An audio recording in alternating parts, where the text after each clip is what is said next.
Gurave Gaurachandraya Radhikaya Tadalaya Krishnaya Krishna Bhaktaya Tad Bhaktaya Namo Namaha. So, pranam to all of you. Nice to be with you again after missing 1 week. Sorry for that one. But we were able to do the arrangements for meeting today. As you can see, I'm in a very particular place. I'm not having an artificial background created by Zoom or anything, but it's just a natural one. I will move the camera for you to realize that I'm not cheating you. So yeah, I'm in Arkansas. We are in a very beautiful space here with some other devotee friends, brothers, sisters, in a prayer retreat for this next week. I'll let you know a little bit of this is a cave, basically, as you can see. And this is the whole panorama of the place, so to say. There are a few further rocks there. And here is a cave. So, of course, as we know, the cave is also an analogy always mentioned in the scriptures. Mahajana yena gata sapanta dharmasya tattvam nihitam guhayam. Mahabharata says the essence of dharma, the essence of what keeps us sustained is hidden in the cave of the great personalities. Sadahridaye kandaresh puratova sachinandanaha. When the pranam mantra praising Mahaprabhu, may this lion-like Lord roar loudly in the cave of your heart.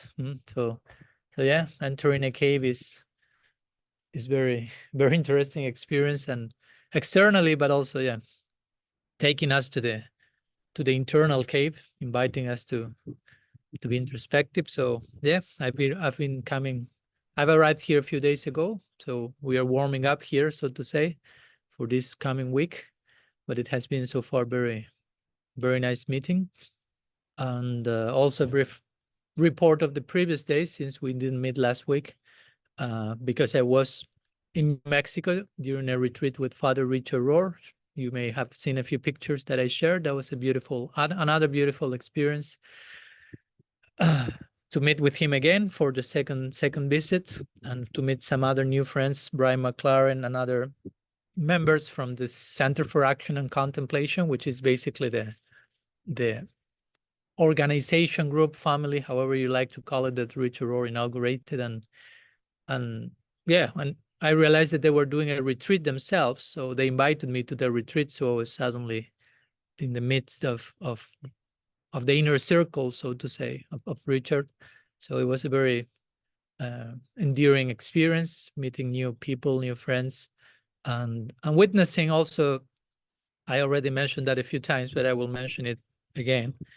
Is something that especially was an impact for me in this connection, and which is something I will say Gaudiya Vaishnavism needs to learn from a lot, was to witness how beautifully Richard Rohr has transitioned to his stage of retirement, so to say, delegating all responsibilities that he was taking in the Center for Action and Contemplation, and just being there, not doing anything, so to say, in terms of organizing and projects, but just being in his Antya Lila, so to say, being in his bhajan chapter, and letting go position, letting go responsibility, letting go everything, and fully trusting the next generation.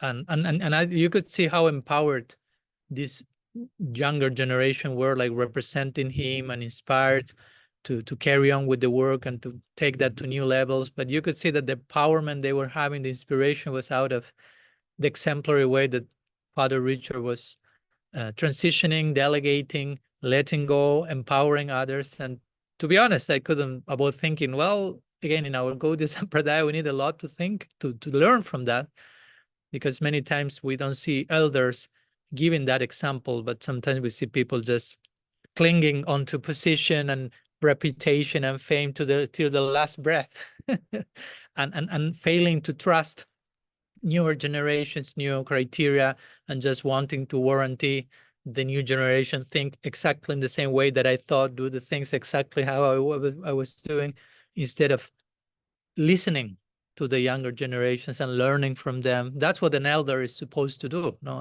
of course, an elder will have her own voice, but also will be willing to listen to the new voices, to the younger voices, and be nourished by that, and trust that, and empower them. So anyhow, there were many highlights, but I would say that was the highlight, visiting there, and very inspiring to see these dynamics, which in one way are similar dynamics to guru-disciple relationship, and how the connection between them was having, and how human it was, and how, although there was a natural hierarchy of respect and appreciation and care, but there was also so much friendship and intimacy.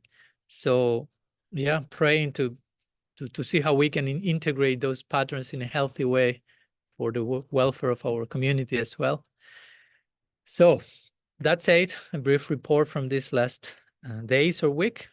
So very happy to be back here in our Tadatmya Sangha every Saturday. So I see, okay, 5 hands raised. So we will go by order. If I'm not mistaken, the first one is Kevin, right? And then Madhav, Sumati, Anutam, Chitram, Pranada, and whomever else may come after. So Kevin, please, you can unmute yourself and present your question. Thank you. Good morning. I have a basic question. Reading in the Gita, when Arjuna, is in the grip of fear and confusion, and actually turns to Krishna and surrenders as his disciple and asks for guidance. That's key to living a more sattvic life and to being able to deepen, if we follow in those footsteps, our own spiritual life. But my question centers more kind of the next step, like after we have found someone to be guru or teacher or counselor or whatever word we choose to use, or role that they play. When do we reach out to them for guidance? Like, in other words, how can we know when to do this in a healthy fashion that's not in a maladaptive, dependent way, or at the other end of the spectrum that would be like, oh, I don't need to ask, I got this on my own. Are there clues in our heart that can help us know how to approach this this dynamic? Can you speak a little about this? Yeah. Thank you so much for your question. Nice to see you also. So yeah, that's of course a very important question. Last night we were talking here with some of the devotees. We sat for chatting and hanging out, so to say. We ended up talking like 5 hours or something in a row, and one of the main points was surrender, and the importance of surrender, but also the importance of being able to craft surrender in a way that is realistic, healthy, sustainable to our particular stage also, because in different stages surrender will look like differently. So I always try to make that clear. Surrender is not just, it's not one act performance first. No, it's not that I'm not surrendered and now I surrendered and that's it, now I'm surrendered. You can always continue surrendering, because surrender is basically Jiva Goswami will say the outer expression of faith. So faith has so many stages of development, and it continues increasing for eternity. So if faith can always increase, surrender, its outer expression, can always increase as well. So first, I like to clarify that surrender is not a one-act performance. And also, again, since it's not a one-act performance, it comes naturally that there will be different phases of surrender according to the stage we will be. So that means surrender will look differently, not only for other people, for each people, because there will be in different stages, but for ourselves in our different stages. Although in one sense, we could say, for example, the scriptures say that the essence of surrender, there are 6 expressions or aspects of surrender. Of course, there are many more, but there are 6 summarized in the scripture: Anukulya, Sankalpa, Pratikulya, Savardhana, Rakshishati Vishwa Sogoptritvi Varanam Tatat Manikshepa Karapaniya Shad Virasagan Sharanagati. But from these 6, Jiva Goswami say the main one, the Swarup Lakshan, the Angi, is Goptritve Varanam, which means accepting that Krishna is maintaining me. And of course, some of us will say, I already accept that. Yeah, but again, there are degrees of that.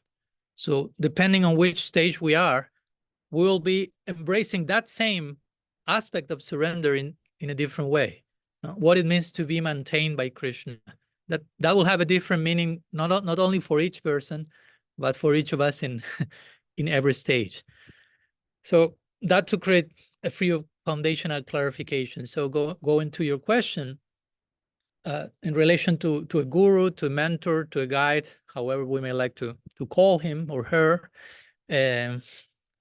Surrender, of course, Krishna mentions that in the Gita. There's mention in the Bhagavad, and every main verse that you find about guru-disciple relationship, or as I like to say, in the main verses that the scriptures share describing the qualities of a guru, the qualities of the disciple are also described.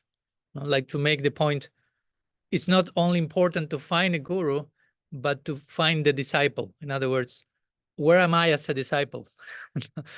I'm already there as a disciple because I may be looking for a guru, but if I'm not in the correct place as a disciple, guru may be next to me, but I'm not finding it because the disciple has not yet arrived, so to say. So both are necessary in the equation.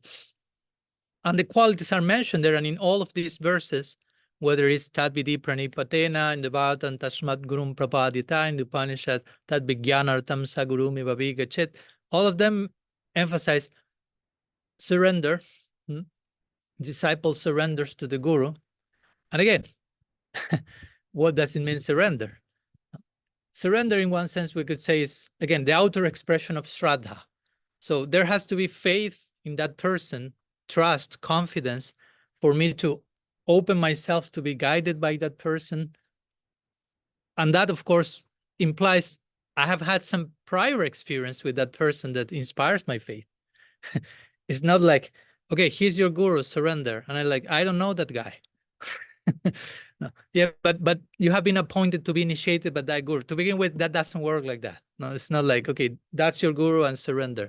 You have to really find overwhelming inner confirmation to the fact that, okay, I'm feeling that Krishna is coming, talking to me, embracing me, nourishing me, maintaining me through that particular person. It has to be really overwhelming confirmation. Before that, better not to rush into that direction. So surrender is there, and then, for example, comes this idea of Tad Vidhi Pranipatena Pariprashnena. So Pariprashnena means exhaustive inquiry, comprehensive inquiry. Exhaustive, that's the word? Yeah, intense, comprehensive inquiry. Pariprashnena. Prashna means like question. And pari means like all around. Like when you say parikram. No? Kram means like steps. And parikram means like circumambulation, steps around, like going around something. So pariprashna means to inquiry all around, like comprehensive inquiry from this angle, from that angle, from that angle. Not like with some intellectual obsession, so to say, no, but the spirit of the seek, of the search, sorry, of the seeker.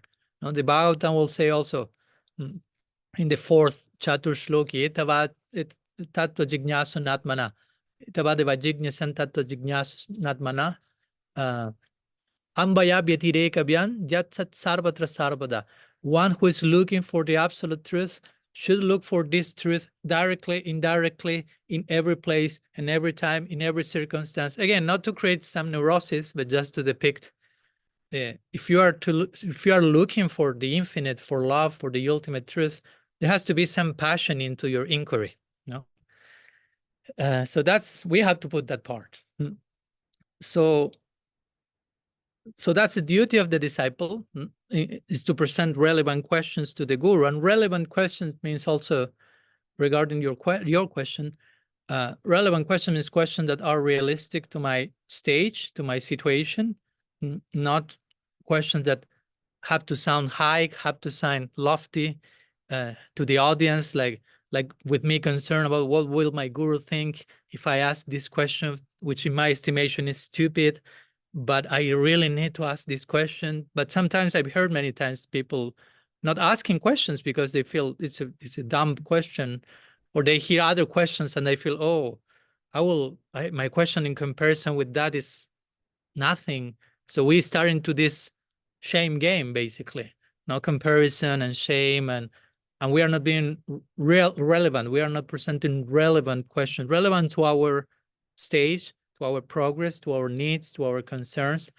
So I would say that for a student to know when this interaction starts, so to say, I would say it should be natural. There's not like some specific point, like, okay, now you can start asking questions. Now it's moment for you to take guide. I mean, it has to, again, come naturally from our heart. First will come this exposure to a particular sadhu, and we will feel some inspiration, some nourishing, some light.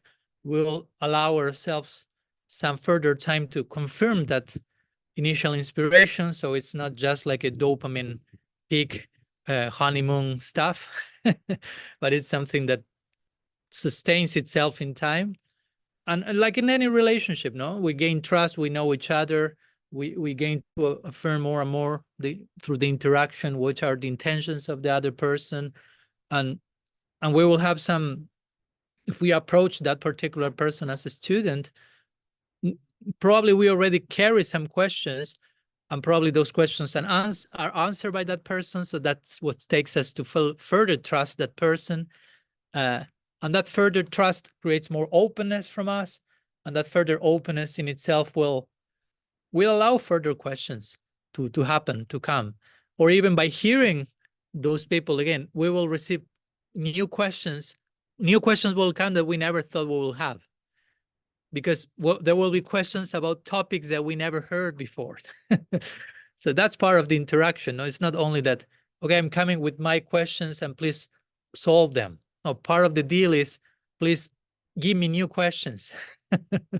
No, and I have to open myself. I open myself to you. So whatever comes to you will clarify so many things, but also will create new questions that will create eventually a new level of further reply to those questions and a new level of further clarification. And that's how we progress.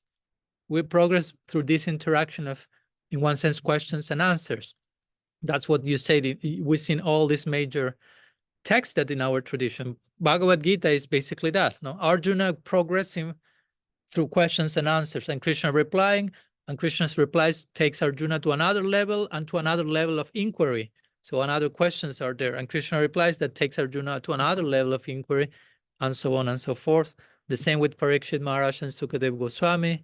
The same with Mahaprabhu and Ramananda Roy, no, and so on and so forth. So that's how progress takes place, by opening ourselves to further questions. But yeah, first of all, as I mentioned, I think that the best thing is this foundation of trust, where, of course, the role of the disciple, as I mentioned, in radical personalism is to be vulnerable. Of course, the role of the guru is to be vulnerable as well. If a guru is not vulnerable, he or she won't be able to appreciate the vulnerability of the disciple and will not know what to do with that.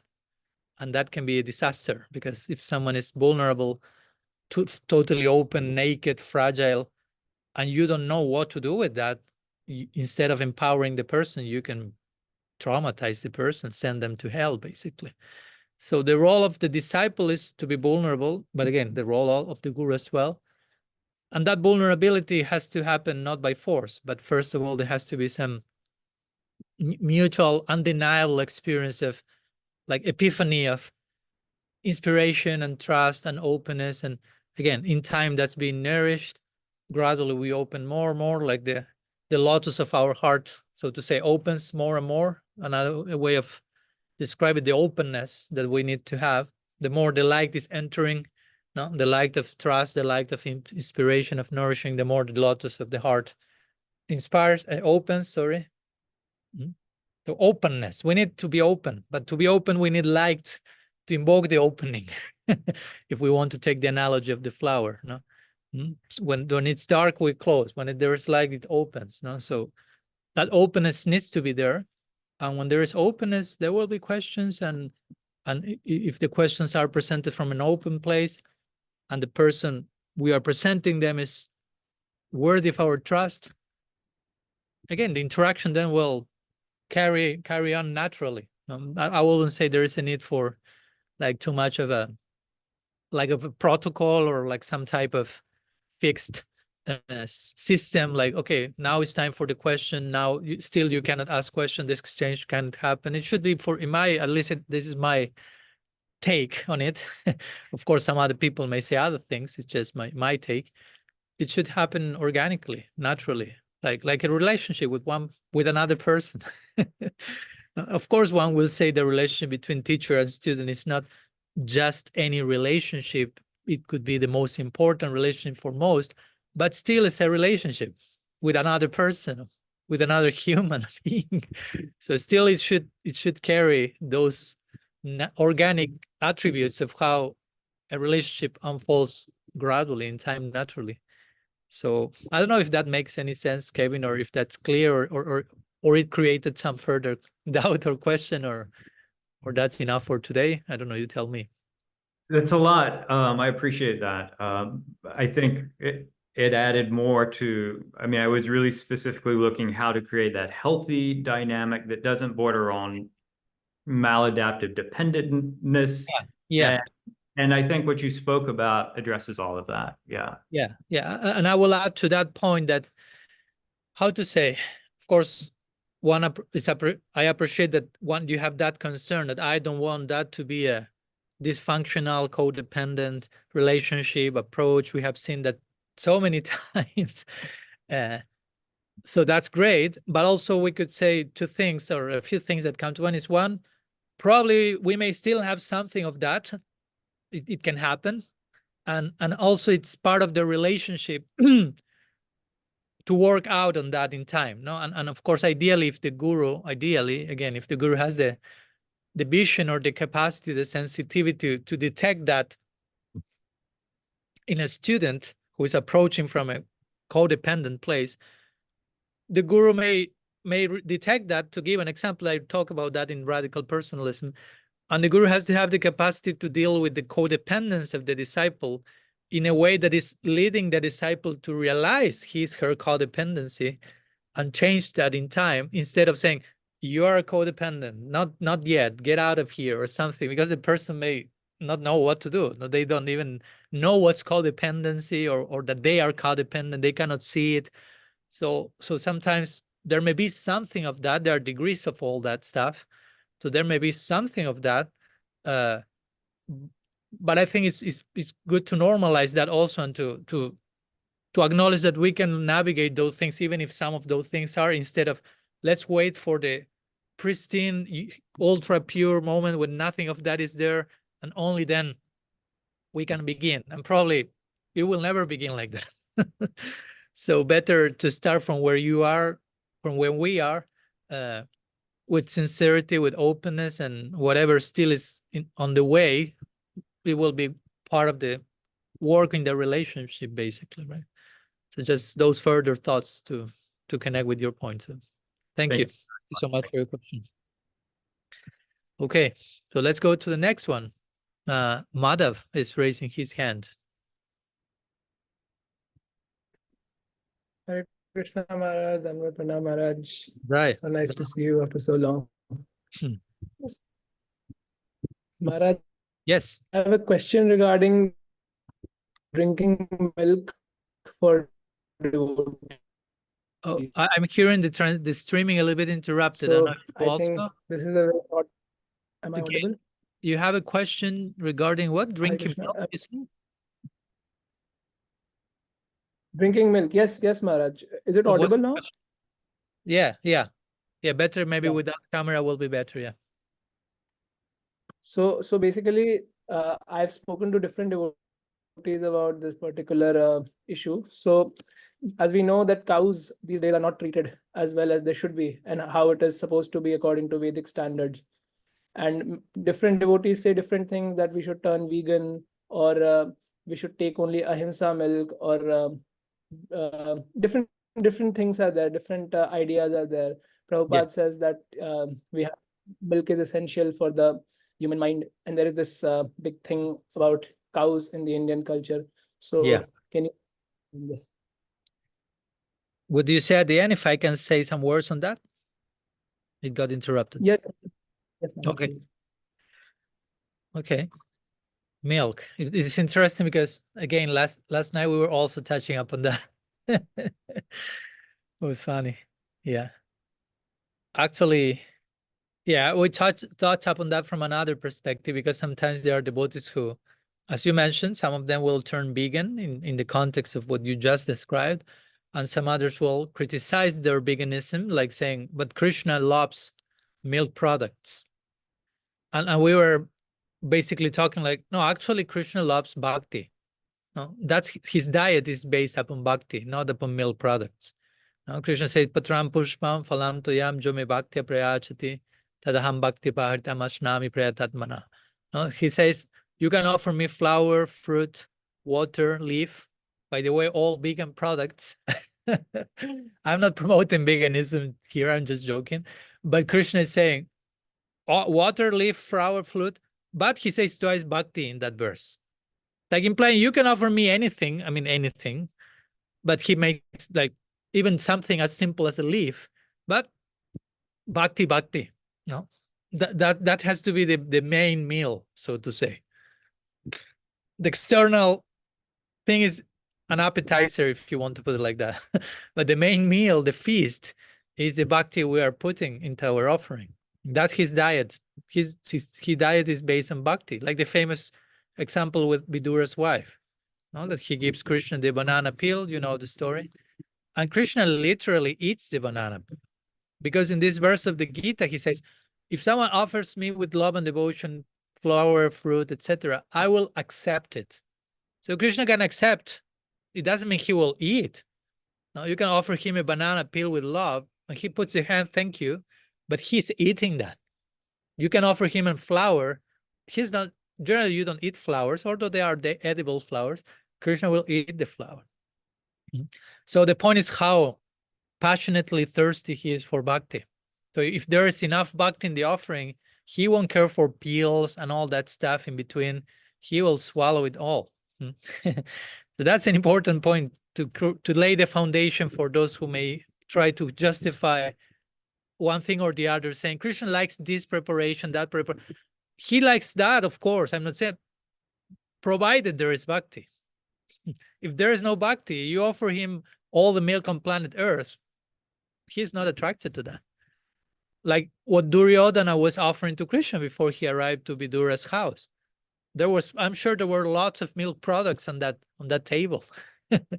But Krishna, it said he passed through all those tables like if there was nothing, like if he was walking on the desert. He didn't see even the preparations. He didn't even notice because there was absolute lack of bhakti there. And then he just devoured the banana peel. So I think that's the main point to make in this connection. That's my take. And as you mentioned, so many devotees will have different opinions, and I'm not here to say, this is my opinion, this is how I do it, and this is the standard, and everyone else should subscribe to that. I will, in this case, encourage you and everyone to just find your own answer to this point, find your own sensitivity. Of course, and there again, there are different ways to do the thing correctly. That's my point. No, if you're looking from me like the definitive answer, this is the only way to do it. Sorry, that's not how it works. I know devotees who will offer milk products who come from industrial backgrounds, so to say, to Krishna with real faith and devotion, and trying to pray and benefit the cows from which that milk came from. Of course, those cows are no longer in a cow body for sure, but to benefit that soul wherever it may be now. And again, I respect that. I value that. I mean, I do not condemn that. And there are those who prefer to become totally vegan, trying to not be connected with, again, all the slaughterhouses and the background, the slaughter-like background in terms of how milk is extracted. And so we know, no, I won't enter into the details. I don't want to ruin your morning, your night, your evening. So some people from that place, they choose to take a distance from that. And I think there's a place to do that as long as the inner attitude is correct, so to say. No, and is with the concern. I personally take milk products when they come from ahimsa backgrounds, generally, which basically means I almost vegan because you don't generally find ahimsa milk that often. And of course, if there is some extreme situation, I can make an exception to that rule. I'm not also like super like rigid but that's my stance. But again, I'm not here to say everyone else should do it like this or that. So my point is there are different ways to do it. And for me, it's not so much which is the correct one externally, but from which place we are doing it internally, and also how we are relating to those who are doing it differently. Because again, I can do it for my own, I can have my own convictions and ways of explaining why I'm doing it like I'm doing, but I may be condemning everyone else who is doing it differently from me. And that's kind of sabotaging your own project, so to say, right? So we should be careful with that, because I've seen so much of that type of criticism, or even more than that, on this particular topic, on other topics, but on this particular topic also among devotees, like very much self-righteous, and this is the only way, and whomever is not doing like me. And at the end of the day, it ends being a battle, ego battle, and one's own ego extended. Like, I'm doing like that, this is the correct way, which ultimately boils down to I am the correct one, and whomever doesn't align with my particular way of doing things must be crucified or something.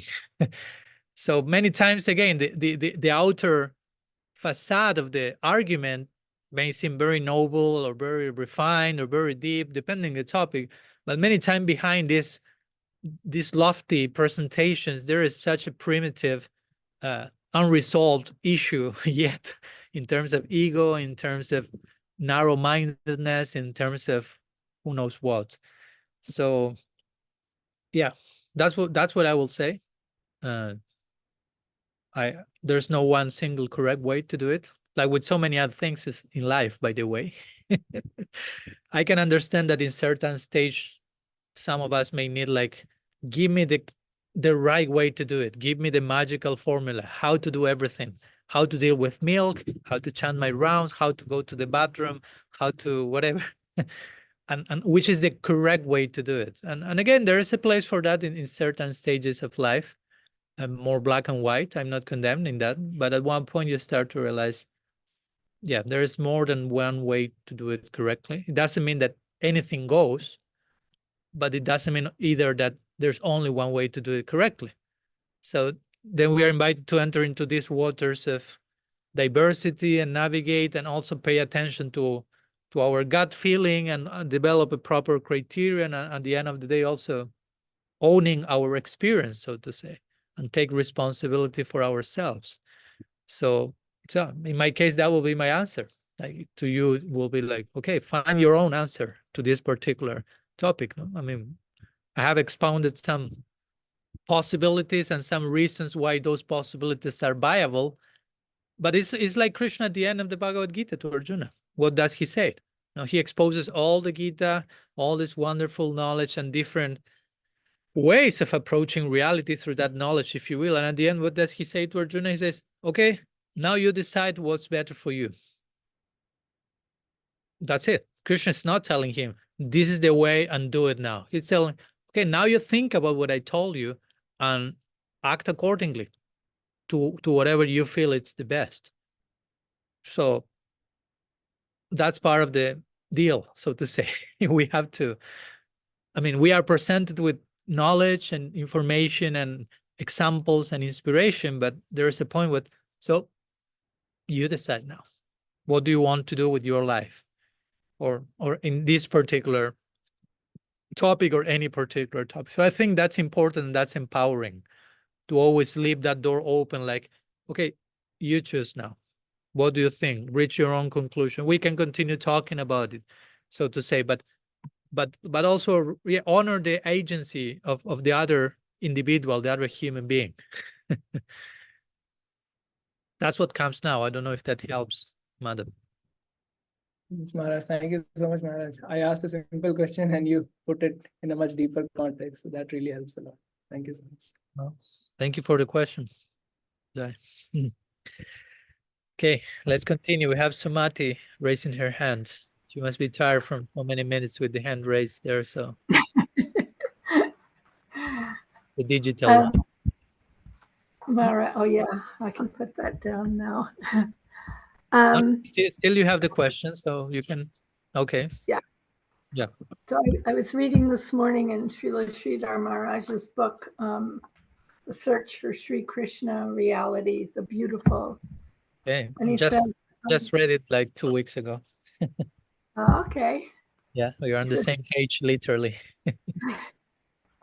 Generally, souls emanate from the Brahmajyoti, which is living and growing. From a plain sheet of uniform consciousness, individual conscious units grow. So I'm thinking if we all come from some amoebic-like huge area of undifferentiated consciousness, then the notion of Krishna being the seed-giving father of every individual and loving us unconditionally from time immemorial, somehow I'm seeing a disconnect in those two ideas. Yeah. Or those two realities. And yeah. What to say about that? yeah. Okay, thank you. So there are a few sections, and then here we enter into more complex waters, and it reminds me the theme of my first book. It's not the same, but it's related. The theme of whether bhakti is inherent or inherited, so to say, in the jiva, and how some of our contemporary acharyas have said different things at different moments. So you have to know what to do with that, because as Rupa Goswami will say, Siddhanta, establishing Siddhanta is not a matter of cherry picking your favorite statements, those who are more comfortable for you, so to say, while there are others which clearly contradict or oppose the statements, and you just like put them under the rug and just like, to give it an example somehow connected to this, and you already know this, but Prabhupada will say sometimes that we came from Vaikuntha, or we fell from Vaikuntha. And then he will say in the Bhagavatam, the purport, he say, it is a fact that nobody falls from Vaikuntha. So you have to do something with that. You cannot just like, I'll choose this one. I like this one more. If you say nobody falls from Vaikuntha, and then you say everybody falls from Vaikuntha, there is something that needs to be dealt with there.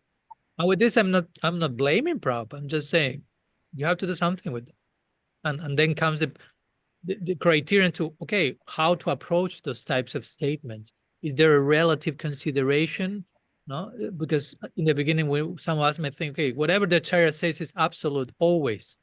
So the problem is when he says two things like this, and you cannot absolutize the two of them at the same time without experiencing some complication. So there is a possibility of gurus saying relative things, saying things that are not the absolute siddhanta to some particular student in some particular place, in some particular circumstance. So context is important, more than important. Context is as important as content. Sometimes we just take the content without context, or as I like to say, we take the text without the context, and the text outside without context becomes a pretext many times. This Prabhupada say this, like, We know already that, no? And you just take something and do not take the time to research why he said that to whom, in which situation, what did he say before, what did he say after. I mean, all those things have to be put into perspective to really see what's the intention and the meaning of that. So that said, I'm saying all this because Srila Siddhar Maharaj also have expressed regarding this topic of the, let's say, the origin of the soul, if you want to put it like that, in different ways, which some of his other statements, even from that same book, because I read it recently, as I told you. Of course, I read it many times in the past, but again, recently, I'm kind of reading all of Srila Siddhar Maharaj's books these months, and he says different things on that connection. And you have to bear in mind that with Srila Siddhar Maharaj, the audience, first of all, and not to downplay anything, but we have to understand two things regarding Srila Siddhar Maharaj's books. One, that those are not books written by him. Right. Those are compilations of things he was speaking. And sometimes some of those compilations are putting together different things that Srila Siddhar Maharaj said, and they are made like paragraphs.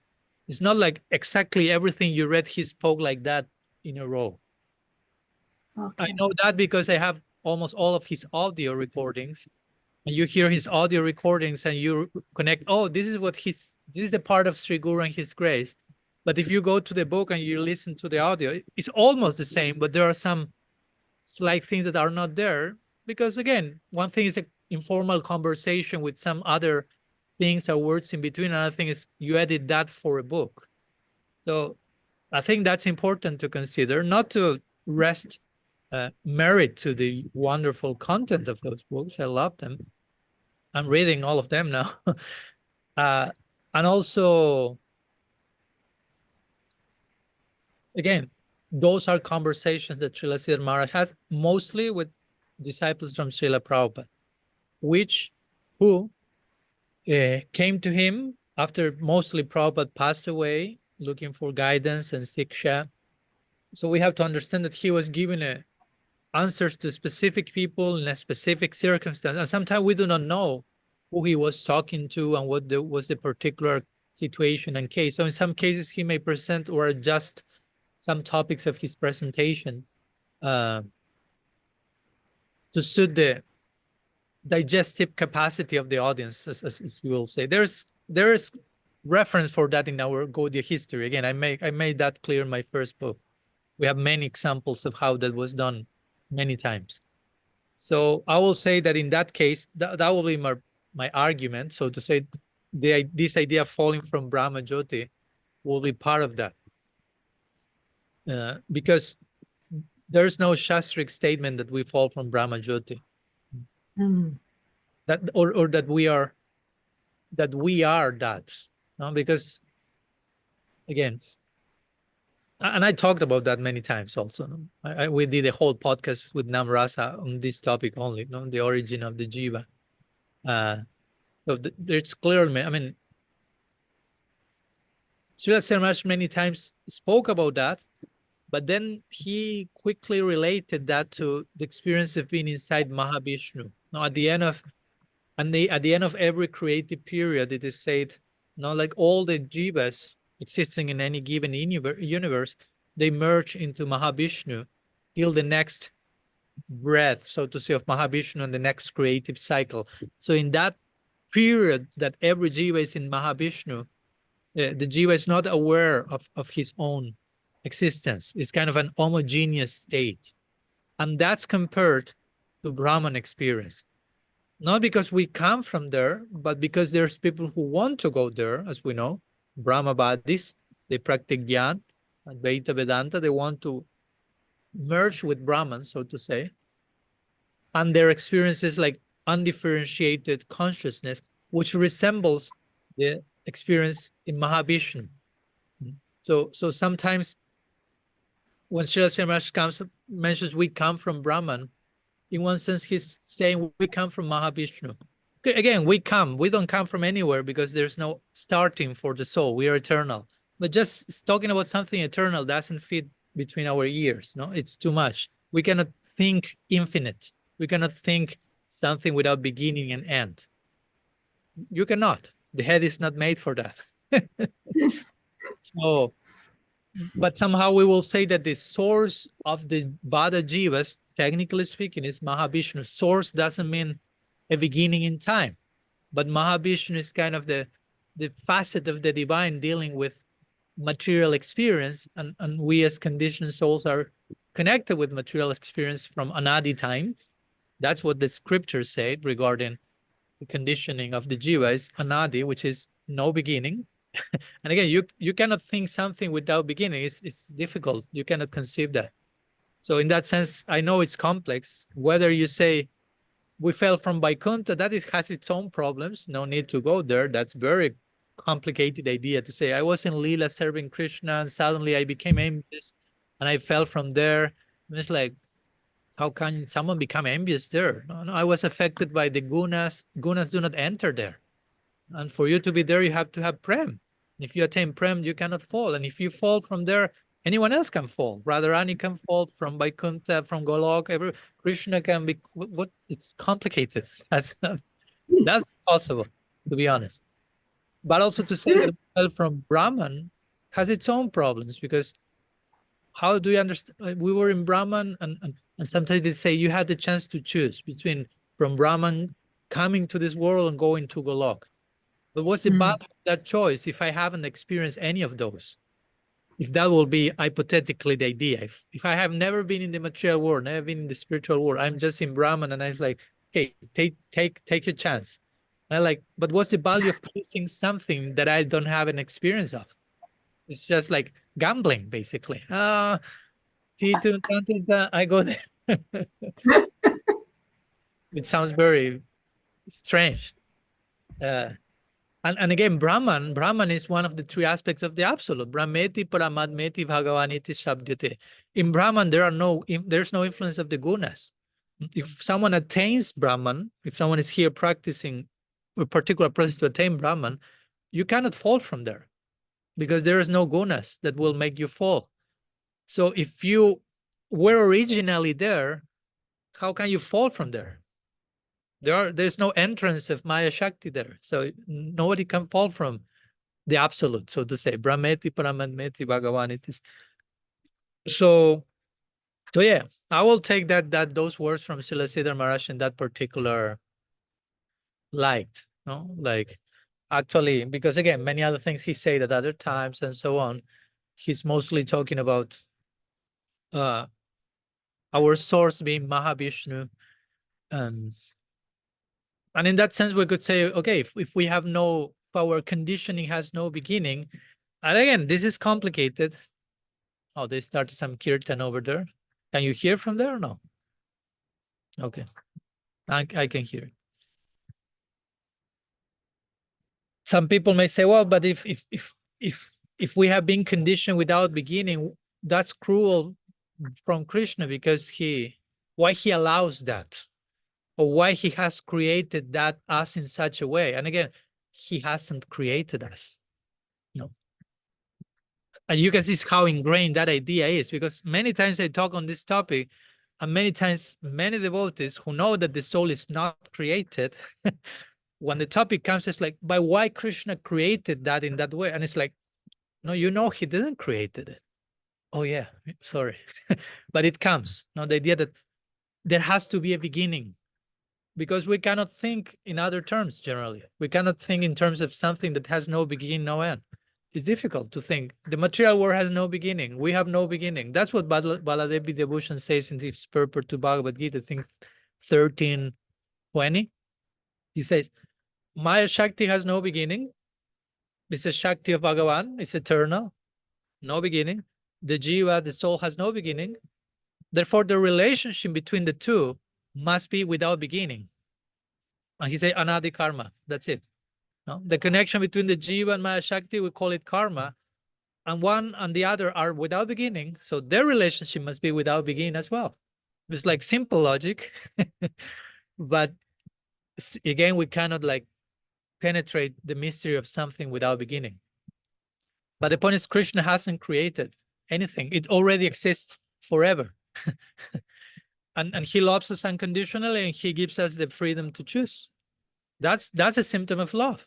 I mean, I'm giving you the freedom to choose love me or not, Krishna says. Even if you choose not to love me for eons, from time without beginning, from billions of lives, I still love you and I still wait for you. That for me indirectly confirms even more how much he loves us. Even if imagine if I tell you, if I have chosen not to love you for 400 trillion zillion lifetimes, and despite that, you still love me unconditionally. That means, that shows that his love is unconditional. That shows that confirms how unconditional is his love. The fact that we have been conditioned from time without beginning, and he still is loving us. He didn't say, "Okay, after 3, 4 lifetimes, 100 lifetimes, 1 million lifetimes, I'm done." My unconditionality has its end, its end point. From now on, go by yourself. It's too much. Too many lifetimes have rejected me. It's not happening like that. So yeah, there is a way to, and there should be a way to understand this particular point of the Siddhanta in that way, no? That highlights, as you mentioned, Sumati, Krishna's unconditional love, because that's another important point of our Siddhanta. So I hope that helps. I don't know. Well, that helps so much. It was very thorough and explanatory, and thank you so much. Yeah, I got a sense of Yeah. the Still, truth. still you cannot hear the kirtan? No. Yeah. It's getting too loud here. Oh, Okay. I'll try my best to listen to you now, because I'm hearing more loudly the kirtan than whatever you may be saying, not even my own words. So well, let's go to the next question. Anantam Chitra. Hare Krishna Talk Maharaj. as loudly as you can, please. Oh, am I loud now? Yeah, I can listen. Yeah, okay. Maharaj, recently, I think last Sunday, I was attending a youth class in my community, and there the person who was giving the class was speaking on this verse, Raja Vidya Raja Guhyam. And in that process, along those lines, she's saying how important the topmost secret is, and how it needs to be understood through the medium of a guru who has realized this knowledge and thereby can communicate it in a way that the others, the disciples, can comprehend. And somehow in that process, she was glorifying uh, the position of a guru. And I remember her mentioning a point where she said, uh, Krishna is not that merciful, only his devotees and Sri Guru are most merciful. So I was just wondering, somehow that point ticked something off in me. I was not able to bring myself to agree with that. Probably on some level, I was even angry with the very fact that there was a comparison being made. Like, I was wondering, why should one be set up against the other in order to establish the compassionate position of guru or sadhu? Can they not be considered as a representation of Lord's unconditional love or his unconditional grace?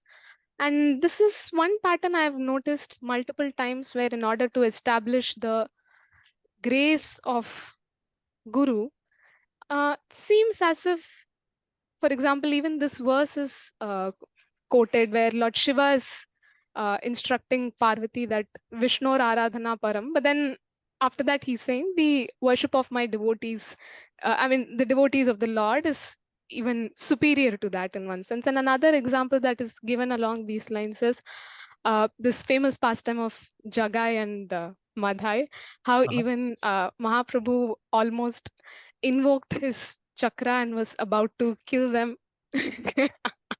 Yeah. Sorry, I had to take away. Yeah. And it was Lord Nityananda who stopped him from, letting Mahaprabhu take such an action. So that goes on to show how much more merciful a devotee is than the Lord himself. So, But any Nityananda thoughts? promises for himself also. Yeah. Okay. Yeah. So, Yeah. any thoughts on that, Maharaj? Yeah. Yeah. Thank you. Thank you. Thank you for your question. Yeah, I agree with your point in the sense of we shouldn't like find we shouldn't need to compare one with each other to show the superlative position of one or other. I'm not criticizing the sections of the scripture that say that. We'll try to think about that, but I get your point. And yeah, it's important that like when we glorify someone, we do it in a way that we are not under glorifying someone else. No? Whether it's Christian guru, guru and guru, Vaishnava and Vaishnava, because I mean that has happened a lot. It can happen a lot. If you glorify your guru to the point that it starts to minimize other people's position, that's not glorification. That's over glorification. In one sense, one can never glorify the guru enough, but at the same time, one can over glorify a guru. If I say, I don't know, Srila Prabhupada was so incredible that in comparison to his contribution, what Bhaktisiddhanta did was nothing. I mean, that's terrible. No? Do you think Prabhupada will be happy hearing that? So that's not glorification of Prabhupada. No? I mean, although what he did is incredible and so on and so forth, but when you compare in that way, that sabotages the whole praise project, so to say. So we have to be very careful to engage in those things.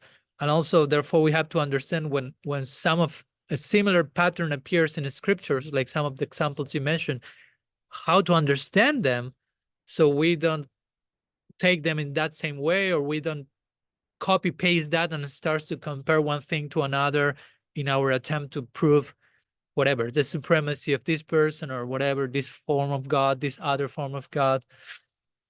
So that to begin with. So let's go to some of the examples you mentioned. No? One of the first one being what you heard, this idea, okay, Guru is more merciful than Krishna, so to say. And yeah, that has been said many times. So the point here is not so much like, okay, we have to cancel those statements, but how to understand them and how to repeat them with the proper understanding. Because again, I can say those things without the proper understanding, and many times we need to say those things and explain them. Like, what do I mean by that? If I say again, Guru is more merciful than Krishna, what do I mean by that? It means that Krishna is not merciful, not so merciful, or does it mean that actually the Guru is more merciful means that Krishna's mercy is being extended in that unique form to my life, but it's Krishna's mercy coming through that person. So I'm not separating between, I'm not creating a duality. Now the problem is when we see those things with dual thinking. No, so it's like, okay, Krishna is over there, Guru is over here, he's more merciful than him. But actually, Sakshat Harit Vena Samastra Shastra. No? Guru is in one sense non-different than Krishna, in the sense of it's in a representational sense. The Guru is extending, facilitating. Chaitanya Charitamrita says what? Chaitya Guru is speaking about the Guru in the heart, who is Krishna in the life of a devotee. Not Paramatma, Krishna in the heart of a devotee. And the Chaitya Guru appears externally as the human guru, so to say. So it's creating this immediate parallel between connecting between God and the person representing God. So how much you can say, he's better than him. No. I mean, he's representing Krishna. In that sense, he's better. Again, these are words. So maybe in some particular culture, in some particular tradition, age, you will say those things, and everyone probably will have understood what you meant actually, because the way they understood better, or whatever may be the word, was culturally sensitive to the proper Siddhanta. So they will hear, okay, the Guru is more merciful than Krishna. They will understand, actually that means that Krishna is extending his own mercy in a unique way through this particular form. But it's not that actually we are creating like a dualistic hierarchy and Guru is better and Krishna is worse and he's more merciful and Krishna is not so merciful actually. It's not like that. Because Krishna is so merciful, he extends his presence into my life in the form of a Guru. That's how it is, technically speaking. Because Krishna is so merciful, he makes the appearance, he's already in my heart as the all-merciful, all-loving personality, but because we are not so able to take proper advantage of that, he extends that presence into these other forms. But it all's coming because of his mercy. So we can also explain the same thing to highlight Krishna's mercy, but also not to say, and the Guru is not so merciful as Krishna. We don't want to fall into, again, that's the dualistic split when we just like create separate chambers when all this is totally unified. Then you quote this famous verse, Aradhananam sarvesham vishnor parataram aradhanam param tasmat parataram devi tadiyanam samarchanam. This verse has to be understood in context because this is spoken by Shiva to Parvati. And Parvati, she worships Shiva. No? Shiva is her istadev. So the point is Shiva is saying, okay, Aradhanam sarvesham, among all types of worship, tasmat parataram, what is the second line? Aradhananam sarvesham vishnor aradhanam param. The highest type of worship is that of Vishnu. So Parvati is worshiping Shiva. So she feels kind of, oh, so I'm wrong. I'm not worshiping the right person. So then Shiva says, Tasmat Parataram Devi. But Devi, even higher than that, Vishnu Tadiyanam Samarpanam, is to worship those things that are dear to him. And of course, Mahadev is Vaishnavanam Jatasambhu. No? So then Parvati is like, oh, I'm not deviated. I'm not in an apasampradaya. I'm worshiping. But so the context of the verse is Shiva also giving this encouragement and support and confirmation to Parvati, like, okay, you are worshiping a Vaishnava, or it's the higher thing. And the higher thing, again, doesn't mean worshiping of God is lowest and he's inferior. The principle of worshiping a Vaishnava means worshiping the bhakti of that Vaishnava. No, what makes someone a bhakta is his, her bhakti. So we worship love, basically. And that's the highest worship, even for Krishna included. No? Not only we worship love, Krishna worships love. Goal is the goal, love is the goal of our life. Love is the goal of Krishna's life. That must be the ultimate prayojan, the universal goal of life must be of such nature that is the goal of life for everyone, God included. Right? It's not that, okay, love is the goal of my life, but not for Krishna. And for Krishna also, he already has love, but the nature of love, you can always have more love. So it's always 2 steps ahead. So the principle in this verse actually has to do more with establishing love as a universal goal of life for everyone. It has nothing to do with saying, oh, worship of Krishna is inferior and worship of the Vaishnava is superior. That's not the point. It may seem on some level that it's speaking in those terms, but the spirit of the verse goes to worship of love. No? As Srila Prabhupada will say, most religions will teach God is the ultimate object of worship, but we teach who is the ultimate object of worship for God, which is Radha, which is love personified. So God has his own altar. And regarding Jagai Madai, I mean, I'm just addressing these examples. Of course, we can speak from without those examples, but yeah, Mahaprabhu was about to invoke his Sudarshan to decapitate, you say? Behead Jagai Madai, and we know Nityananda Prabhu kind of pleaded to him, please, no, please Prabhu, this is not the function in this Leela. No, here you came to not kill the Asuras, but kill the Asuric mentality and so on and so forth. So someone may make the case, okay, Mahaprabhu is not as merciful as Nityananda. But you can make so many cases. One, even if Mahaprabhu have invoked the Sudarshan and cut the heads of the two of them, that will have been mercy for sure. I mean, don't think that they will go to hell by being killed by Mahaprabhu. I mean, if I can choose to die being beheaded by Mahaprabhu's chakra, please let it be. Such a glorious departure, so to say. So that's one point. Again, it's not that. But second, the main point here is Nityananda Prabhu is like pleading him to do not do it. And Mahaprabhu himself, I mean, why Mahaprabhu invoked the Sudarshan to begin with? Because he loves Nitai so much. So that's the main highlight here. No, he was even willing to transgress the whole how to say etiquette of that particular avatar, which was not supposed to kill anyone. He was willing to transgress his own protocol to show how much attached and partial he is to Nityananda, basically. So that's highlighting his love. Again, that's highlighting how Bhagavan is so attached to, we could say, to his devotees. Although Nityananda Prabhu also is Balaram Prabhu, and he's considered God in his own way. So, but my point is this, this Leela is not showing Nityananda is more merciful than Mahaprabhu, and we have to compare and who is better, who is worse. I mean, Mahaprabhu is Mahabhadanyaya, no? He's the most merciful. And Nityananda is the most merciful because he's giving Mahaprabhu to the world. In that sense, he's most merciful. But again, it's not a competition. No, all this personality from the higher realms are not competing with one another or trying to prove themselves inferior, superior, wrong, correct. In fact, the other day I was reading, I think it was, again, in the search for Sri Krishna Reality, the Beautiful from Srila Siddhar Maharaj. He will say that, or maybe it was before that, I was reading Follow the Angels.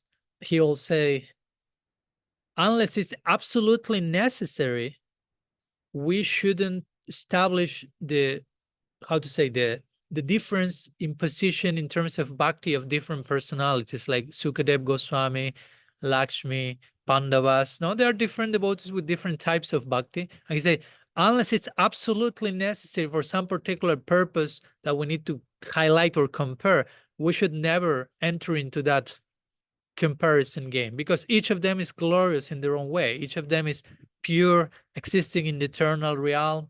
So how much you can compare them, no? Like say this is better, this is worse. I mean, they are existing in the spiritual world for eternity. Like sometimes I joke, but I make the point that, okay, some of us may say, oh, the Vaishnavas from the Sri Sampradaya say that Krishna is an avatar of Vishnu. And some may say, that's wrong. And we could say, well, that Sampradaya takes you to Vaikuntha. Thinking like that takes you to Vaikuntha. Vaikuntha is spiritual world. So how much that's wrong if there's a place for that in eternity?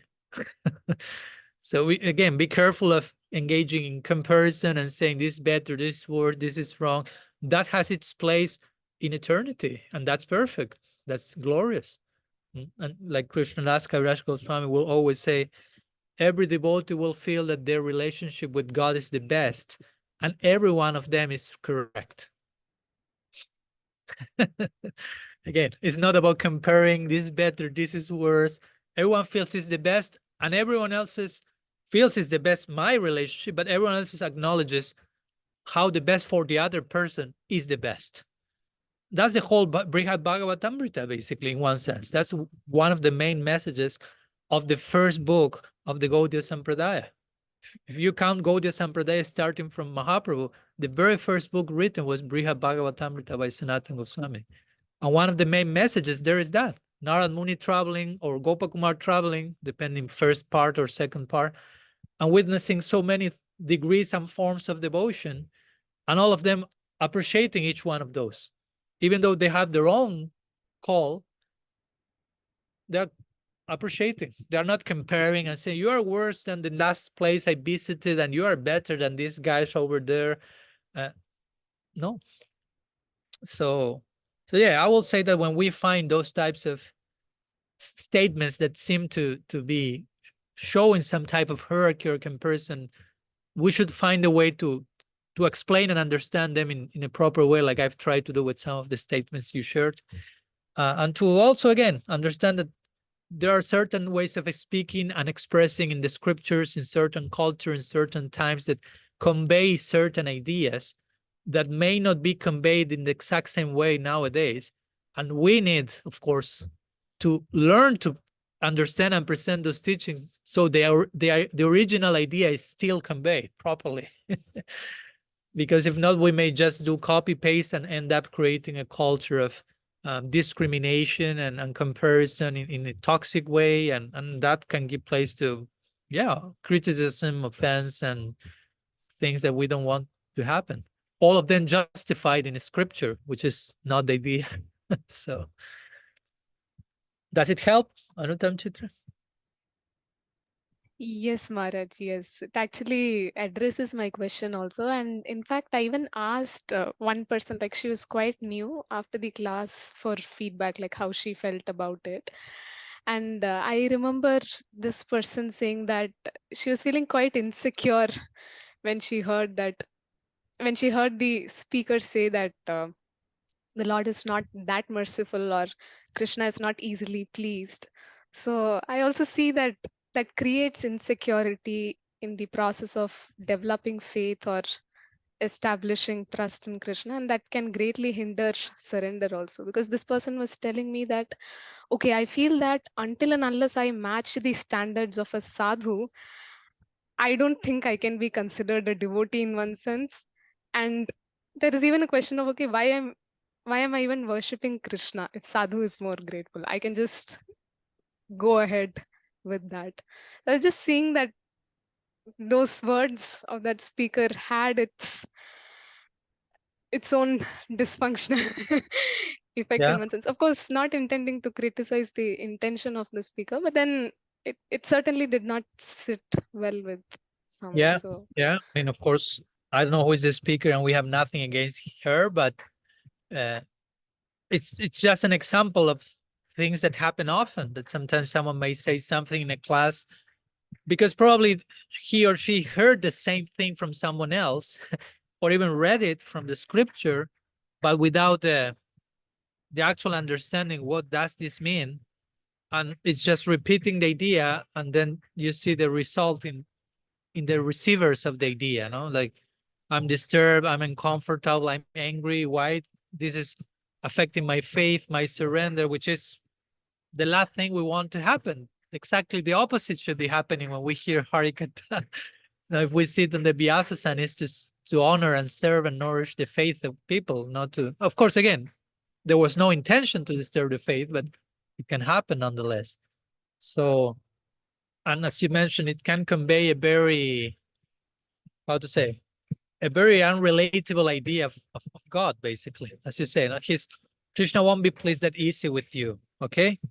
And better you do more effort, better you deserve it more. And we enter into this deserving mentality, and it's never enough. I'm not enough. Guilt, shame, unworthiness. Uh, Instead of he's an ocean of mercy, he loves me unconditionally, he already accepts me fully. And on that foundation, that gives me so much hope, so much inspiration, so much empowerment that I can reach all the heights that I couldn't have reached in another way, right? That's the actual way. No? When you really know how merciful, how loved, and how accepted you already are, that's really empowering. It's not invoking laziness and conformism. Oh, Krishna already loves me, I will just rest for eternity. You feel so moved that the only question you have is, how can I give myself in return, basically? But instead, if we depict him as, I'm not easily pleased, I'm not so merciful, it's like, who are you? Why I'm worshiping you? Basically, like, you start to really, should I worship you? I mean, you're not so merciful, you are not easily pleased, you sound quite whimsical, little cruel, indifferent. And at the same time, I hear you are the all attractive, and you are Karuna Sindhu, an ocean of mercy, and how to put all these things together, and your head explodes, basically. No? So we need to how to say, to embrace a coherent idea of God, no? An idea that is not like self-contradicting at each step, so to say. So our worship and our development of relationship with him is sustainable, is realistic, is healthy, is whole. It's not that, okay, you are the all attractive, but I'm terrified about you. It's like, you need to heal that part. No, you cannot be terrified about Krishna. He's not someone to be terrified about. So why you're terrified? And then we need to dig in that direction. It may be something I heard in a class, or it may be some unresolved childhood trauma with a parent figure. It can be so many things. But Krishna is not someone to be afraid of, or to relate with from a place of meritocracy and deserving, and it's never enough. And unless I become a sadhu, as you mentioned, but again, unless I become a sadhu, how Krishna defines a sadhu in the Gita. You still behave very badly, but you sincerely want to improve and grow. You are a sadhu for me. So, and again, nothing of that is making the whole thing watered down or more lazy. On the contrary, it's more challenging because it demands from us more humility to accept that we are already loved and accepted fully by him, despite our whatever lack of everything. So that also invites us to have a very deep self-acceptance, which is not so easy, but that's a challenge. Yeah. Okay, thank you, Anantam Chitra. Thank you, Maharaj. So I'm seeing that I saw that Pranada had her hand raised, but now she's no longer here, so maybe she had to leave. So I see that Madhav has again his hand raised, and probably I will, address that question, and I may conclude there, because also we have some other activities here. So yes, Madhav, you can unmute yourself. Yes, Maharaj. So one question arose while you were answering the question of Sumati Mataji. So if I understood it correctly, you said that Srila Sridhar Maharaj addressed this query of like falling from the Brahmajyoti. He was addressing a few disciples of Srila Prabhupada, and he said that to maintain their faith, or like to not give them something too big, so something which they could not handle. Is that right? Yeah, I will say basically, of course, that's how I feel it, and how I heard it from many of his followers who were there at the time and who knew him from personally. I mean, I don't have him next to me to ask him the question, but from the overall presentation, I can see, and not only on this particular topic, of course, no, but on other topics, that he was okay. He received these disciples. They came with their own level of realization and with their own opinions and thoughts on certain things, as they learned from Prabhupada. So he tried to, for example, this particular topic, probably many of Prabhupada's disciples probably came to Srila Sridhar Maharaj thinking we fell from Vaikuntha. And Srila Sridhar Maharaj understood from which place Prabhupada may have said that, and he tried to adjust that, at least on some level, so it was not such a brutal change of opinion, like, no, actually, you didn't fall from anyone. There's no beginning to your situation here. It may have been too much for them. So still, he's presented at times things in terms of some type of falling from somewhere, but not by Vaikuntha, so to say. But again, he then will nuance that with the situation of Mahavishnu and the experience of being in Mahavishnu, like trying to hint at the ultimate Shastric conclusion in this particular topic, which is what I already described before. So I will say that, again, that's how I can think of that according to what I was taught by other people who were with him at the time, by hearing to his lectures, apart from reading his books and seeing how he deals with people, so to say, personally, according to the particular level of understanding and what he says. I mean, one has to get to know the person, basically, to understand the things. And you don't know a person just like by reading one book, so to say. You have to not only read many books, but many times hearing them speak, hearing lectures, gives another layer of experience of who they are, how they are really talking to people, and what's the question being presented to them, how it's presented, and how he replies to that, like going to the point, but sometimes also not clarifying everything because it would be too much for the other person. I mean, when you enter into, I mean, in my personal experience, I've heard many, I mean, hundreds of hours of Srila Maharaj's lecture, and somehow I became kind of acquainted with the way in which he addresses this type of thing. So that's why I have this kind of conviction that, yeah, he tried to reply from a way that will give further clarity, nourish their faith, do not contradict what they are believing in a way that it will be disrupt their experience, and gradually take them to more and more refined versions of the same truth, so to say.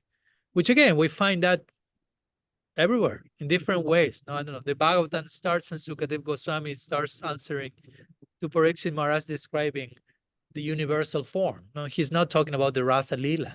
No, no. He goes to something. Okay, find God in this world. Look at nature.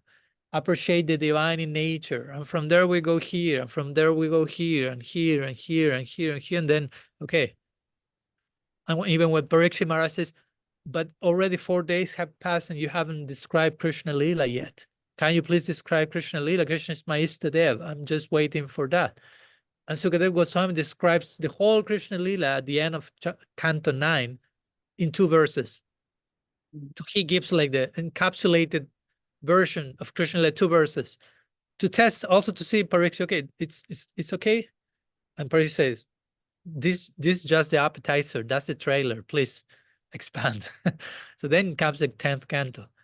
So my point is, yeah, the truth is given in different installments, so to say, according also to the capacity we have to process and digest the truth, because truth can be too much. We know that. I mean, sometimes we are not able to handle that much truth. Now, if all the truth about everything will come immediately to us in one single chunk, probably we couldn't survive that. It will be too much. So it has to be revealed and presented and extended in sustainable installments, so to say. So that's how I take it. And again, in my first book, I try to speak a lot about that, because not only in connection to the topic of the book, whether bhakti is inherent or not, but to why many times some of our acharyas may say things in one way and some things in another way. And the place for that, no, it's not cheating, it's not lying, it's not that that's not bona fide, that's deviated. They are not always presenting the pure absolute Siddhanta. No, there is sensitivity to the specificity of the situation, and analyzing the capacity in terms of short, middle, long term, and giving things that one can deal with and handle with. No, the famous example being the mother telling the child, the young child, like, okay, a stork brought you. If he asks, how did I came here? A stork brought you through the chimney or something, and the child is satisfied with that answer. It's enough for him. It's like, wow, such a charming story. He will tell all his friends. He will be for months like thinking about himself flying on the stork. It's enough. But after a few years, it's like, Mom, no longer enough. I was Googling a little bit and I realized that you lied to me. I'm joking. No, of course, the mother is not lying to the child, it's just giving a digestible version of reality for his capacity. So why you do not apply that same example to us being babies in bhakti, and being able to digest some stories in certain way, and eventually we get closer and closer to the actual version of it. But the stork story had a purpose. That's my point. It was not just sheer cheating and the child was put into illusion for years and it was a hoax. No, it had a purpose for him to gradually get to the actual thing and be able to process that. Because what's the purpose of just throwing in your face full truth to everyone when they don't know what to do with that? They become more confused and disturbed. And so, yeah, there is place for them. So I will say that from that place, of course, Srila Siddhar Maharaj, just to conclude, was so close to Srila Prabhupada. That's another conversation altogether, but I assume you already know They were so close, so intimate friends. They love each other so much. So you can imagine, and he says so many times, many things about that, no? That how he feels. So Srila Prabhupada is so generous that he's still engaging me in service by coming to me in the form of all of you, his disciples, and engaging me in sharing Harikatha to them. So that's his mercy and his grace that he, even having passed away, he continues engaging me in seva. Now that was his spirit when serving his disciples. No, that was his spirit. I'm serving you. I'm serving your faith. I'm serving your Gurudev by serving your faith. So you can imagine with how much concern and care and love Srila Siddha Maharaj will try to answer those questions. No? So I think that's important also to bear in mind, like the affection and the feeling and that was behind his answers to those questions. No? So from that place, he will say what he said, never from a different place than that, basically. Okay, I hope that helps, Madhav. Thank you so much. Yes, ma'am. I think what was, is it fine if I like say just one sentence? Yes. Yes, so what it brings is that having faith is more important than knowing, right? Like knowing should be accompanied by faith. Like knowing should nourish the faith. Just knowing alone is not enough. Just that you know tattva, that may not be enough. You should that tattva should nourish the faith. Yeah, yeah, and of course our faith should be based on tattva in one sense, on siddhanta. It's not like separate at the same time. But as you mentioned, there is a place for knowing a lot of philosophy, and that's not nourishing one's faith. No? And there is a place, and again, it's paradoxical thinking, but there's a place of having too much tattva and not being nourishing one's faith, one's inner life, but just getting stuck in one's head in some type of intellectual pursuit, curiosity, or even like positioning myself by being very learned and being better than others. And it ends up being an ego trip. Many times it happens, superiority complex, acquiring position and power and influence because I know more than all of you, and so on. And faith is somewhere else.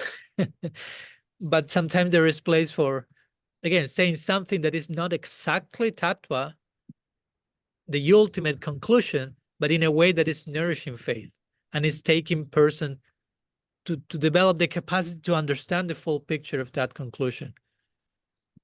Provided the person who is teaching knows the conclusion, that person can give some like smaller bits of that conclusion, a little bit, not the full picture yet, because of the disciples' lack of capacity to digest, and so that gradually the disciple is processing and growing and opening, and the guide who knows the ultimate conclusion, so to say, gradually is introducing him or her to that.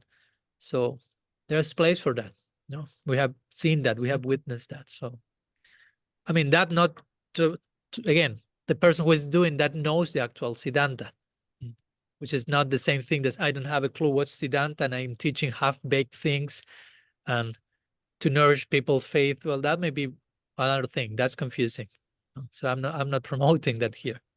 It's important to know Siddhanta, and when knowing Siddhanta, also to know the other people's capacity. No, it's not enough just to know Siddhanta. If you're teaching other people, you have to tadatmya, you have to be empathic with the other person's situation, capacity, and knowing Siddhanta and knowing the person's capacity, you know how to give them a digestible degree of quote or installment of that truth. And gradually you can continue accompanying them in further processing, bigger pictures, so to say, right? Yeah. Okay. Thank you. Thank you for your question. And as I told you, I think I will conclude here. We almost are 1 hour and a half here. So we had our time, our session. And again, I'm very glad to be back after 2 weeks with Tadatmya Sangha, with all of you. Thank you so much. Very happy to see you. And look forward to meeting next Saturday. For sure, I'll be back in North Carolina at that time. So we'll be there. Thank you again. Shri Sachinandan Gaur Hari Ki Jai. Shri Harinam Prabhu Ki Jai. Shri Gaur Nityananda Ki Jai. Shri Gaur Gadadhar Ji Ki Jai. Gaur Bhakta Vrind Ki Jai. Gaur Premanand Hari Hari Gaur Vancha Kalpatarubhyashta Kripa Sindhubhyaiva cha Patitanam Pavanebhyo Vaishnavebhyo Namo Namo Ananta Koti Vaishnava Vrinda ki